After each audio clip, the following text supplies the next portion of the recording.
That's WIP 2020 Sports. Updates at 20 minutes after and 20 minutes before each hour.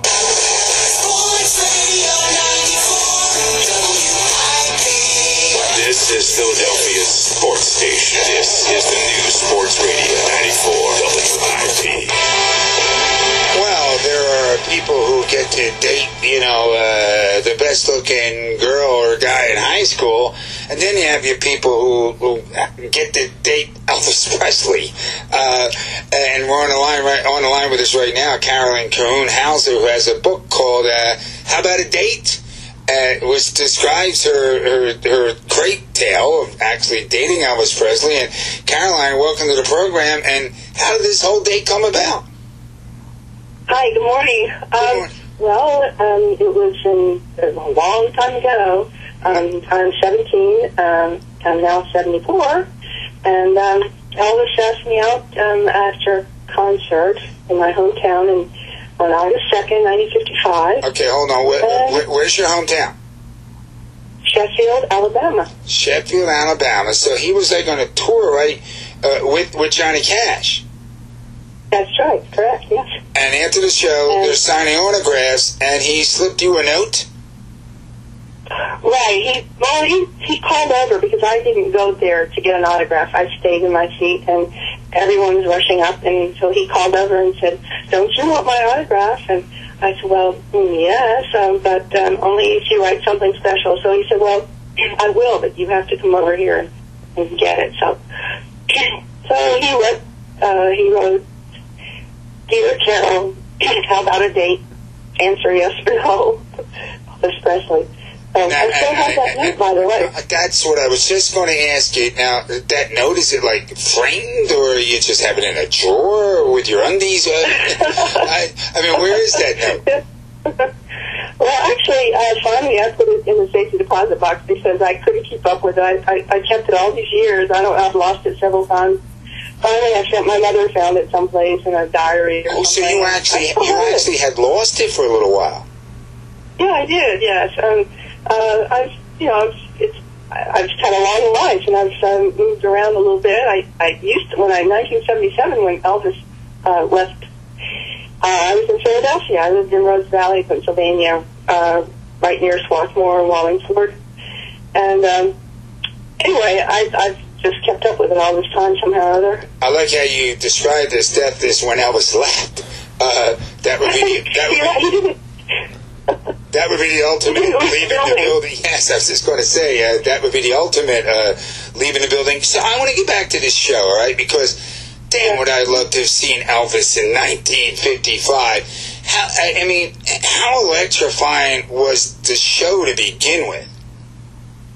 Well, it was absolutely explosive when he came on stage. He came on, he sauntered over to the microphone, he grabbed it by its neck, and he started to sing, and the audience just exploded, and it was very, very exciting, especially for a girl 17 years old. In those days, it was a very nice time. Everything about being 17 is nice, isn't it? The name of the book is How About a Date? We're talking to Caroline Cahoon-Hauser, who actually had a date with Elvis. So let's get to the date now. What did this date consist of? Well, we first of all, I had to get permission from my parents to go out with him, and so he gave me change. We reached in his pocket, got change, and went out to the payphone along with my entourage. I mean, everybody was crowded around saying, "Oh," so they were so excited. Yeah, they were excited for you. Yeah, they're excited for you. Yeah. They all wanted to have a date with Elvis, and you're the one getting it. Yeah. So they went out with me to the payphone. I called my parents, asked if I could go, and he came and got me by the hand and took me into the auditorium where it was emptying out now, and all the seats were practically empty. And his parents were standing there along with his cousin, and he took me over and he introduced me to his mother and father. And they were on the tour with him in Alabama?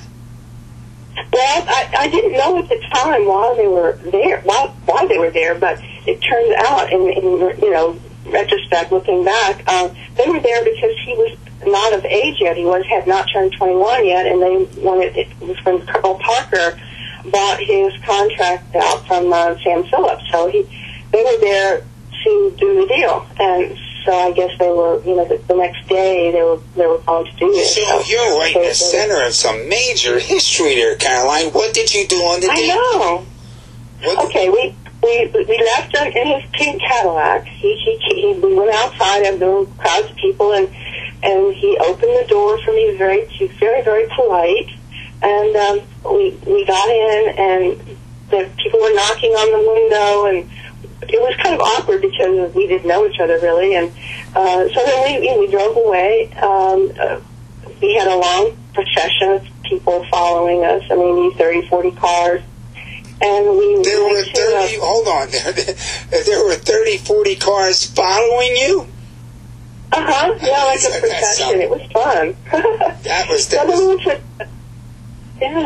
went to a diner, a little roadside diner. It's called the L&M Drive-In, and we parked and went in, and the people were following us. They were behind and in front and so forth, and the door opened, and there was, a smell of onions and coffee, and that's what I recall, and there was a big jukebox over in the corner, and it was playing, and we found a booth, and anyway, so we had a burnt bacon sandwich.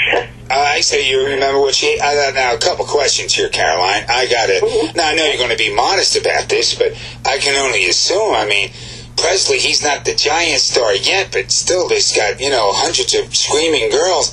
Yet he picked you out. You must have been the looker. Well, I was pretty good looking, I guess, yeah. You must have been. Now, I got to ask you the key question, which everybody out there is asking themselves right now. Did he make a move on you? Well, actually, yes, but in a very sweet, innocent way. I mean, it wasn't anything overt. I remember he asked me if I had a little bit of mascara on that my girlfriend and I bought at the drugstore, and it was some kind of stuff that kind of flaked, and I guess anyway, he very fatherly liked to took his napkin, and he said, "Oh, I think he didn't like people wearing makeup. I didn't wear any makeup really. It was except a little lipstick." He wasn't nuts about makeup. Did you kiss him? Oh yeah, I later. I must admit. And is that where it ended, Caroline? Well, yeah. I mean, we sat and talked, and we kissed, and it was a very sweet time. I mean, there wasn't anything racy. I mean, this is a very different time. All I know is it's 1955. What did you end up doing with your life? Married, children? We talked about... No, I mean, what did you end up doing with your life after that? My life? Yeah. Oh, yeah. I after that, I married a person from Philadelphia, and, we had a big house in Rose Valley, and we just lived the American dream, actually, after that, and I had 3 children, and did your husband, like, at parties and stuff, go, do you have any idea who my wife dated? Yeah, that got a lot of mileage, actually. Absolutely. I got tired of... You got tired of telling it, but yes, I decided to write it. I figured that I owed it to his fans to write down all these things that happened, because it was true and unheard, and it needed to be told, and just for history, I thought it was a slice that nobody had heard. I'm fascinated by it. The name of the book is How About a Date. You can get it at Amazon.com. And Caroline, good luck with the book. And I've never talked to anybody who dated Elvis Presley, and now I have. You have yourself a great Friday, all right, Caroline? Thank you so much. All right, take care. You as well. Have a good day. You too. Okay. That was pretty cool. I've never talked to anybody who dated Elvis Presley. Hey, don't forget. I want to thank Adam Regner for producing the show here this evening.